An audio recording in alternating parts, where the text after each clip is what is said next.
Welcome to our channel. Today we how to configure Premiere Pro for organizing bins and search filters, detailed guide step by step clearly. Open Adobe Premiere Pro. Create a new project or open an existing one. Locate the project panel. Right-click in the project panel to create a new bin. Name the bin according to the type of media or content it will contain. Repeat this process to create additional bins as needed for better organization. Select the first bin to open it. Import your media files by dragging them into the bin. Use the search bar at the top of the project panel to find specific clips. Type keywords related to the media you want to locate. Adjust the search scope by selecting options from the drop-down menu if necessary.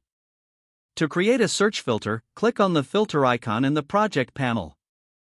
Choose the criteria for your filter, such as media type or duration. Apply the filter to view only the relevant files in your project. If you have multiple bins, consider using color labels for easy identification. Right-click on a clip to apply a color label from the context menu. Organize your bins in a logical hierarchy for easier navigation. Drag and drop bins to rearrange them within the project panel. Utilize the metadata display options to customize the information shown in the project panel. Right-click on the column headers to select or deselect metadata fields. To save your current bin organization as a preset, go to the menu bar. Select Preferences and then Project. In the Project Preferences, find the option for saving presets and name your preset.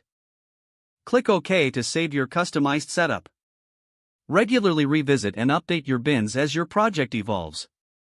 Use the Consolidate or Archive options to keep your workspace tidy.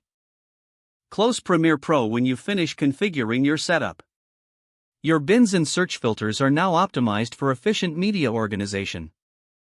Don't forget to like this video and subscribe to our channel for more step-by-step tech guides.